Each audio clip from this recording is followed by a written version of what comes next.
تو میرے بھائی کچھ تھوڑا سا اللہ اللہ کرنا بھی سیکھ لو، آج کل یہ بالکل ختم. تو تبلیغ میں وقت لگانے سے کیا ہوگا؟ بولو نا. 3 دن ہوگی بہت بوریت آپ کو جب آپ تبلیغ میں نکلیں گے، کیونکہ لوگ جاتے ہیں کہ شاید ایک انٹرٹینمنٹ، بھائی کچھ مزہ آئے گا، تو مزہ نہیں آتا وہاں پہ، ٹینشن ہوتی ہے. مزے کے لیے کیا کوئی ڈرامہ لگائیں گے آپ کو وہاں جا کے؟ وہ ہے بھائی، کوئی فلم دکھائیں گے، کیا کریں گے؟ کوئی پروگرام ہوگا، کوئی سٹے وٹے کا دور چلے گا رات کے وقت میں، وہ معمولات کروائیں گے، بھائی صبح کی تسبیح، شام کی تسبیح، تسبیح ہے، پھر تعلیم ہے، پھر مذاکرہ ہے. Boring life. لیکن یہ بورنگ آپ کی زندگی کو ساری زندگی کے لیے انٹرٹین کرنے کا ذریعہ بن سکتی ہے. دیکھو نا جنہوں نے لگائے پھر مزید لگا کے اب وہ ریونڈ کے مقیمین بن گئے ہیں، وہ سارا دن اسی معمول میں. او بھائی آپ، یہ تو بڑی بورنگ لائف ہے. انہوں نے کہا ہم سے چھڑوا کے دکھاؤ یہ لائف، ہمیں اسی میں مزہ ہے. ہم نے تبلیغ کے بزرگوں میں ایسے ایسے واقعات سنے ہیں جو عینی شاہدین گھنٹوں گھنٹوں دعا مانگ رہے ہیں، دل نہیں بھر رہا. آج تھوڑی دیر میں دعا سے وحشت ہونا شروع ہو جاتی ہے کہ یار 2-4 چیزیں مانگ لی بس ختم ہے، اب کیا. مانگ بھی ایسے رہے ہوتے ہیں کہ دل نہیں لگ رہا ہوتا.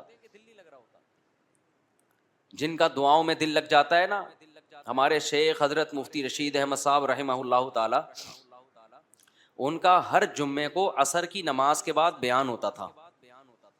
اب ہوتا کیا، ہم جب پہلی مرتبہ گئے، ایک تو عصر سے مغرب کا ٹائم بہت تھوڑا ہے، لوگ آئے بہت دور دور سے ہیں. حضرت کا معمول تھا فرض نماز کے بعد عام طور پہ دعا نہیں مانگا کرتے تھے، اجتماعی دعا، انفرادی بھی نہیں. رات کے وقت آخری حصے میں اٹھ کے لمبی دعا مانگتے تھے. لیکن جمعے کے دن عصر کی نماز کے بعد دعا مانگتے تھے ہاتھ اٹھا کے. وہ بتاتے تھے یہ دعا بیان سے پہلے کی دعا ہے کہ اللہ میں جو لوگوں میں بات کروں گا تو مجھے وہ بات کہنے کی توفیق دے جس میں تیری رضا ہو. تو حضرت عصر کے بعد بیان سے پہلے دعا مانگنا شروع کرتے، اتنی لمبی، بعض دفعہ اکیلے دعا ہو جاتی. ہم کہتے بیان کا ٹائم تو رہا نہیں ہے. حضرت کو اس کی پرواہ نہیں ہوتی تھی، بیان پھر بہت مختصر ہو جاتا تھا، لیکن وہ جو مختصر ہوتا اسی نے لوگوں کی زندگیاں تبدیل کر دی. ایسی ایسی قربانیاں دی لوگوں نے. تو ہم نے ایک دفعہ پوچھا کہ آپ ہاتھ اٹھا کے جب دعا مانگتے ہیں تو مختصر کر لیا کریں. اچھا ویسے جب بھی حضرت سے کوئی آ کے کہتا نا کہ حضرت یہ دعا مانگ لیں میرے لیے، تو حضرت ہاتھ اٹھائے بغیر دعا مانگتے تھے کہ اللہ کرے آپ کی حاجت پوری ہو جائے، اللہ کرے ایسا ہو جائے، اللہ. ہاتھ نہیں اٹھاتے تھے. تو ہم نے کہا حضرت ہاتھ اٹھا کے دعا مانگ لیا کریں آپ مختصر. تو حضرت نے فرمایا میں جب ہاتھ اٹھاتا ہوں تو پھر مجھ سے جلدی ہاتھ نیچے رکھے نہیں جاتے. سمجھ رہے ہیں؟ پھر نہیں دل چاہتا.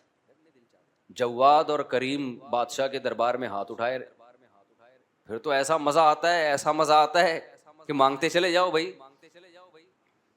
آج دعاؤں میں طاقت ختم ہو گئی ہے، بس اجتماعی دعائیں چل رہی ہیں، امام مانگ رہا ہوتا ہے پیچھے ہول سیل کے حساب سے آمین.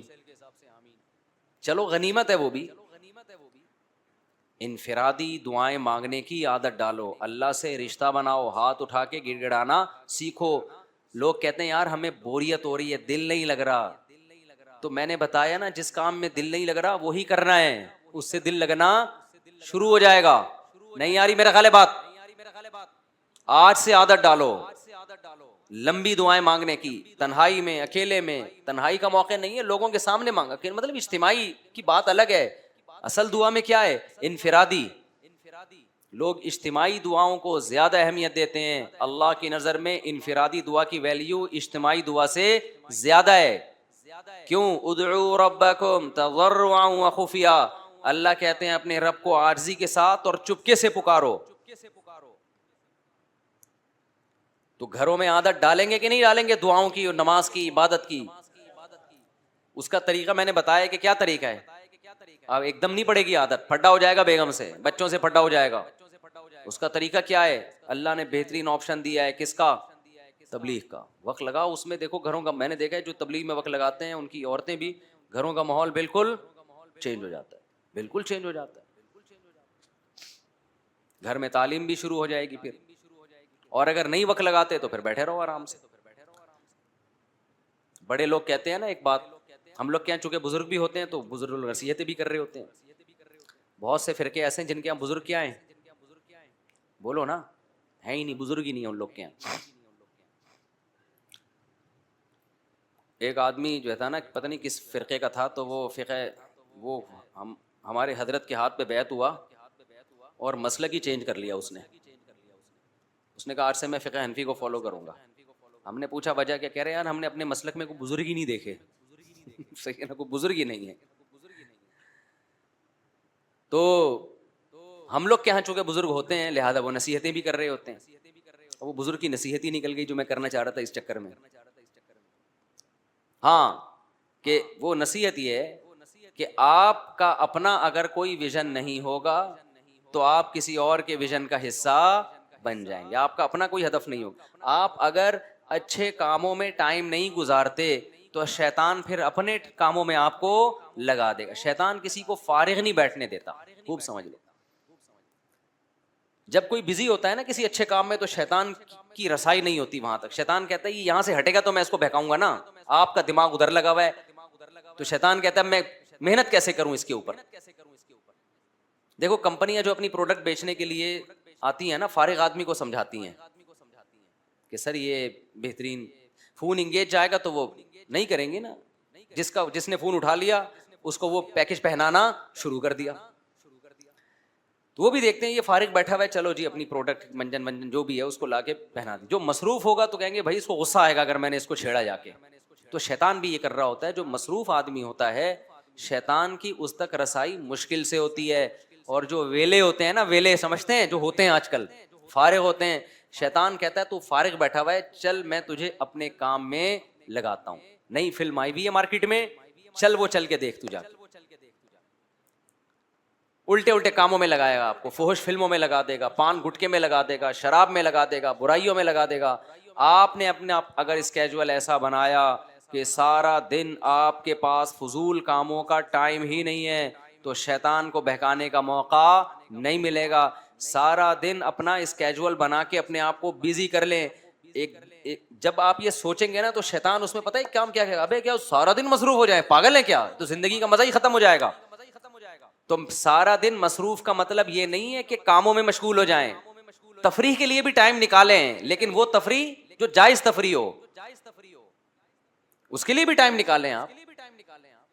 بلکہ شروع میں تو تفریح کا ٹائم زیادہ ہو, کاموں کا ٹائم بولو نا کم ہو. جو ویلے ہیں نا ایک دم سے ان پہ کام کا بوجھ ڈالا جائے گا تو مر جائیں گے ٹینشن سے.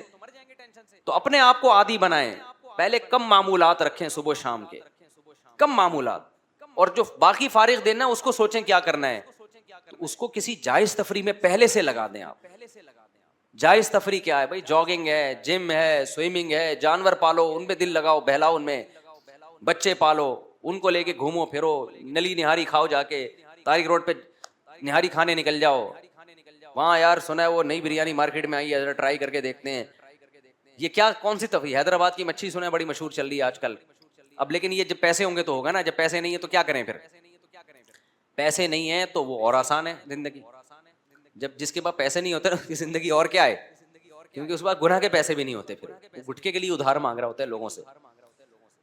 تو جو پیسے نہیں ہیں تو اور کسی چیز میں اپنے آپ کو, جاگنگ کے لیے پہ پیسے لگتے ہیں, سوئمنگ پہ لگتے ہیں پیسے ٹکٹ, لیکن جاگنگ پہ کوئی پیسہ بولو نہیں لگتا.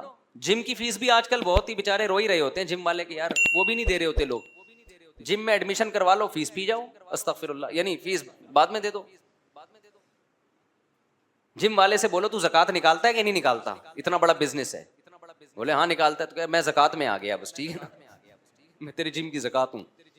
سمجھاؤ, غیرت ہوگی مان جائے گا انشاءاللہ. بولے یار کچھ اللہ کے لیے بھی کرنا, میرے پاس پیسے ویسے نہیں ہے تو تھوڑا سا ڈنٹ وٹ پھیلنے دے, جان آئے گی طاقت آئے گی تیرے لیے دعائیں کروں گا رات کو. تو بہت سارے کام ہیں جو غریب بھی کر سکتا ہے. چوزے تو پال سکتا ہے نا, مور نہیں پال سکتا اور ہرن نہیں پال سکتا. یہ جو ہم نے تو بچپن میں اتنے پالے ہیں, یہ مرغی کے بچے نہیں بیچ رہے ہوتے یہ چوزے رنگ برنگی, اس کا اتنا مزہ ہے. آپ کہہ سکتے یار مجھے ان چیزوں میں دل نہیں لگتا, مجھے پتا ہے آپ کا دل نہیں لگے گا ان چیزوں میں.